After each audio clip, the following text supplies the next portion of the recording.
here at United We Walk, the 30th anniversary of United We Walk. Dave Scott at West Bloomfield Middle School.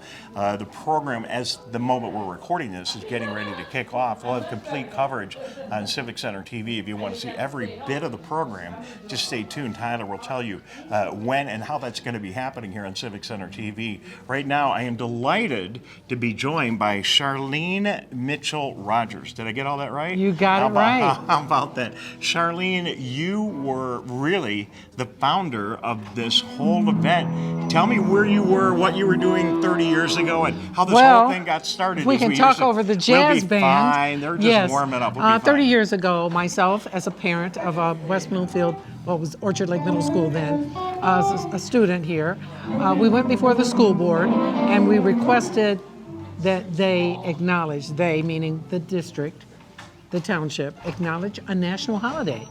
Martin Luther King Day was already a national holiday, and we in West Bloomfield were one of the few jurisdictions that had not yet acknowledged it. Southfield did, Bloomfield Hills, Rochester, even communities that were less diverse than West Bloomfield. And when we brought it up, everybody just kind of nodded in the affirmative and said, nobody's ever asked, let's do it, boom. And that night they voted unanimously, and that was the beginning, and it has been so wonderful since that time. Well, what a great idea, and something that was so important for the community. 30 years ago, did you imagine that this would turn into this event that we are enjoying today? Well, actually, the event started out like gangbusters, because we walked from, like 2 miles all the way down to Lone Pine Road and back and back. It used to be at the high school. But now with climate change and all of that, we're not doing the walk the way we used to, because it's always this time of year. Right. Can't change King's birthday. Right. And we have a snowstorm. Right. So we're going to march inside the school this time. So it's not so much where we walk, it's the thought behind the whole thing. And that we just can never forget. We have to remember, and sometimes people say, oh, I don't know if I want to go. I don't feel like getting out of bed. Well, we do everything else we want to do. Well, one of the things that impresses me at being at this event in the last several years, when I was in the high school, when we were marching on Orchard Lake Road, and even last year when we just walked around the parking lot, is how many people in different organizations, not only here in West Bloomfield, but from all around the county and the region. A lot of people will be here today that aren't West Bloomfield residents, because they know how important this event is. They support it, and you meet people. Because I've never met you. There you go. Yes. Now I know who does the West Bloomfield TV, Civic Center TV. And you're doing a good job, and everybody, it's just nice. It's just a nice event. I love it. Well, so you've got a media background. Tell folks, I'm sure they are familiar. Well, yeah, most of my adult life, I worked as a TV news reporter and anchor all over the country. I was the first African-American woman on television in my hometown of Toledo, which is, a suburb of Detroit. Right. So, and from Toledo, which I stayed about a year and a half, I moved on to Baltimore, worked at the station next door to Oprah, where she was working. We became very friends, because she was dating a guy at my station, and so we knew each other. Oprah's friend. No, Oprah. She wouldn't remember me. I remember her. And then I worked in Washington D.C. for a couple of years, and then Boston for 7 years. And then I wanted to be closer to my family in Ohio, and so miraculously I got a job offer to come to Detroit and work for Channel 2. It was not Fox at that time; it was Store Broadcasting. But I didn't stay there very long because Channel 7 stole me away.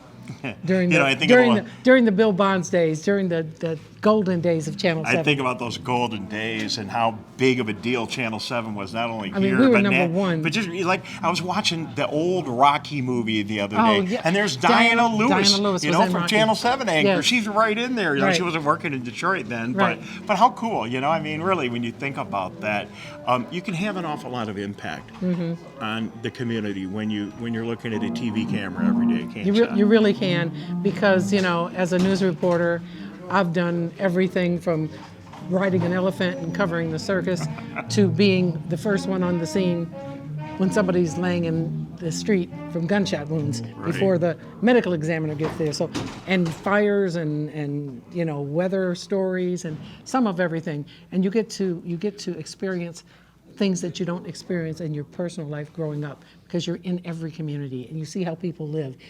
And to bring it back to what we're doing today, Sure. I think it's that experience that I've had that lets me understand how different cultures operate and how we have to operate together for the better good. Well, I'm going to kind of invoke the Spider-Man thing. With great power comes great responsibility. I believe as media people, we have that to do what we can to spread the message. There's going to be days when it's bad, but there's going to be days like today when it's so important to get people motivated and inspired to not just take this weekend off and go to some appliance sale, but to recognize Dr. Martin Luther King, his life and his contributions. And we have to recognize that Dr. King, with all that he has done, and he has finally got a statue in D.C. on the Mall, there are so many people today, the contemporaries, that are carrying that out. And the young people. We just can't forget. We got to keep it going and acknowledge some of the people, our contemporaries, that are, that are doing the same thing. Because otherwise, we're just going to lose it. Well, and this event, it works out really well at this event, Charlene, because every year we do have a nice opportunity to get a lot of students involved, and they'll be very involved in this event. So good to meet you. Thank you. I'm meet sorry you we've too. not met in the Yes. past. And High five. Thank you very Yes, much. let's Good have a job great on this day. event. Thank you. Thank you, Tyler. All right. Back to you. Thank you so much, Dave. And a huge thank you is in order for Jennifer Graham from the West Bloomfield School District, one of the adult co-chairs of this event, who not only spends her days teaching our kids in elementary level throughout the West Bloomfield School District, but helping to plan this event that really does take 365 days a year to make happen the way that it does and has been for 30 events spanning since 1995, when this first happened in the West Bloomfield School District, celebrating the life and the legacy of Dr. Martin Luther King Jr. You can learn more information on United We Walk on WBSD.org. Just scroll over their community tab and click on United We Walk for information on joining the committee as an adult volunteer or a student volunteer, the history of United We Walk in the greater West Bloomfield community, and of course to find more information on how you can participate all throughout the year in celebrating the life and the legacy of Dr. Martin Luther King Jr. The entire ceremony from the 30th United We Walk event is available on demand from our team at Civic Center TV. Find us on civiccentertv.com and find the video also on demand on Facebook at Civic Center TV 15 and on our YouTube channel for free at Civic Center TV. For our entire team at Civic Center TV and the team in the West Bloomfield School District, a huge thank you for staying with us, and want to remind you can always find the latest news and information from across the greater West Bloomfield community on Civic Center TV and 89.3 Lakes FM.